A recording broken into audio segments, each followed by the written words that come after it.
अब एक और घटना पर हम विचार करें। जैसे एक बोरी ए में 5 किलो चावल है और दूसरी बोरी बी में 3 किलो चावल है, और इन बोरियों के चावल को मैं एक ड्रम में डाल रहा हूँ। तो 5 किलो चावल को मैंने ड्रम में डाल दिया और 3 किलो चावल को मैंने ड्रम डाल दिया। अब आप विचार करिए कि ड्रम में क्या हुआ, क्या चीज़ है। 5 किलो 3 किलो चावल यानी 8 किलो चावल है। तो ये जो घटना देखकर हम ये समझ रहे हैं कि ये अदिश राशियों का जोड़ है। किसी कांस्टेंट को, जैसे 2 और 3 को हम जोड़ देते हैं तो 5 हो जाता है। तो क्या वेक्टर को भी इसी तरह से जोड़ा जा सकता है? तो हम यहाँ पर भी एक प्रयोग करके देखें कि एक वस्तु है, कोई पत्थर है या पिंड है, उस पर 5 न्यूटन का और 3 न्यूटन का बल किसी दिशा में लग रहा है। तो वस्तु का जो परिणामी जो बल है वो 5 न्यूटन और 3 न्यूटन नहीं होता है। इस को मतलब कहने का मतलब ये है कि अदिश राशियों को जैसे हमने आसानी से जोड़ लिया, हम सदिश राशियों को बड़े आसानी से नहीं जोड़ पा रहे हैं। बच्चों, सदिशों को जोड़ने के लिए हम एक प्रयोग करके देखते हैं। मान लीजिए 5 न्यूटन का बल है और वस्तु ओ पर रखी है, और उस पर 5 न्यूटन का बल हम क्षैतिज दिशा में उस पर लगाते हैं, तो वस्तु ओ से पी विस्थापित हो जाती है। 5 न्यूटन के प्रभाव से वस्तु का विस्थापन ए वेक्टर है। अब वस्तु पी पर पहुंच गई है। अब पी पर यदि मैं परिणाम और दिशा में 3 न्यूटन के बराबर का बल लगाता हूँ तो वस्तु क्यू पर पहुँच जाती है। तो अब ज़रा सोचिए कि वस्तु का परिणामी विस्थापन क्या ओ पी और पी क्यू है? नहीं। आप जानते हैं कि परिणामी विस्थापन सदैव प्रारंभिक बिंदु से अंत बिंदु, जब वस्तु जहाँ आखिरी में पहुँच गई है वहाँ तक होता है।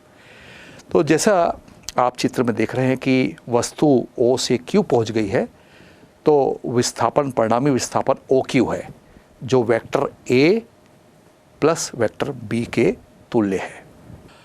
बच्चों, आपको मालूम है, अभी आपने समझ लिया कि 2 सदिशों को हम इतने आसानी से नहीं जोड़ सकते, किसी नियम से जोड़ते हैं, और वो एडिशन लॉ ऑफ ट्रायंगल है जो आपने अभी देखा। अब वेक्टर को घटाने की बात यदि दिमाग में हमारे आती है तो वास्तव में वेक्टर को कभी भी घटाया नहीं जा सकता, वास्तव में जोड़ा ही जाता है। लेकिन a माइनस बी होता तो है। तो यहाँ पर हम देख रहे हैं कि a एक वेक्टर है जो क्षैतिज दिशा में काम कर रहा है, और b एक वेक्टर है जो ऊपर की तरफ काम कर रहा है, जिसकी दिशा आप देख रहे हैं। यदि मैं उसी के बराबर विपरीत दिशा में एक रेखाखंड खींच दूँ, लाइन सेगमेंट खींच दूँ, तो वो माइनस बी को निरूपित करेगा। और यहाँ पर यदि हम एडिशन लॉ ऑफ ट्रायंगल, सदिश के योग का त्रिभुज नियम का प्रयोग करें तो हमें A vector plus minus B vector मिल रहा है। आखिर जुड़ रहा है। कोई माइनस नाम की चीज़ वेक्टर में नहीं है, वो तो दिशा के कारण माइनस हुआ है। परिणाम वही है, दिशा बदल गई तो माइनस बी, और यदि दिशा माइनस बी का विपरीत करेंगे तो प्लस बी। तो ए माइनस बी इसका रिजल्टेंट है जो आप चित्र में देख रहे हैं। बच्चों, गणितज्ञों को 2 सदिशों को जोड़ने की आवश्यकता पड़ी, उसको घटाने की ज़रूरत पड़ी। तो 2 सदिशों के योग और अंतर को हम समझने की कोशिश करते हैं। आप चित्र में ध्यान से देखिए, एक समानांतर चतुर्भुज है ओ ए बी सी। उसकी संलग्न कोरे ओ ए और ओ सी के अनुदिश 2 वेक्टर है ए और बी, मैग्नीट्यूड और डायरेक्शन में। ओ ए के बराबर का मापांक का ए वेक्टर है, दिशा ओ ए है। ओ सी लंबाई का एक वेक्टर है बी, और डायरेक्शन ओ सी है। निश्चित रूप से सी ओ, चित्र में देखिए, सी बी विपरीत दिशा में होगा, परिणाम वही होगा, तो वो माइनस बी वेक्टर होगा। तो एक समांतर चतुर्भुज ओ ए बी सी की संलग्न कोरे ओ ए और ओ सी के अनुदिश सदिश है ओ ए बराबर ए, चित्र में देखिए, ओ सी वेक्टर बराबर बी वेक्टर।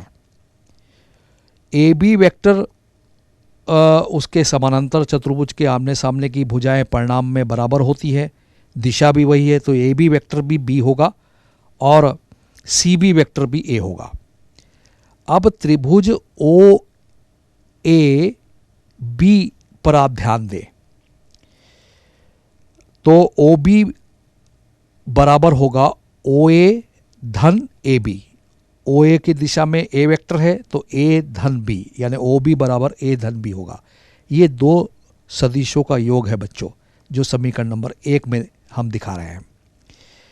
अब त्रिभुज ओ ए सी चित्र में आप देखिए, ओ ए सी, यदि हम सी ए वेक्टर निकालना चाहते हैं तो सी ए वेक्टर होगा सी ओ, सी से ओ जाएंगे हम, प्लस ओ ए। और सी ओ जो है वो पहले ही मैं बता चुका हूँ कि वो परिणाम में ओ सी के बराबर ही है, इसलिए सी ओ वेक्टर जो होगा दिशा विपरीत होने के कारण माइनस बी होगा, तो सी ए बराबर माइनस बी प्लस ए, यानी सी ए बराबर मिल रहा है हमें ए माइनस बी। तो यहाँ दो सदिशों के अंतर को हमने दिखाने की कोशिश की है।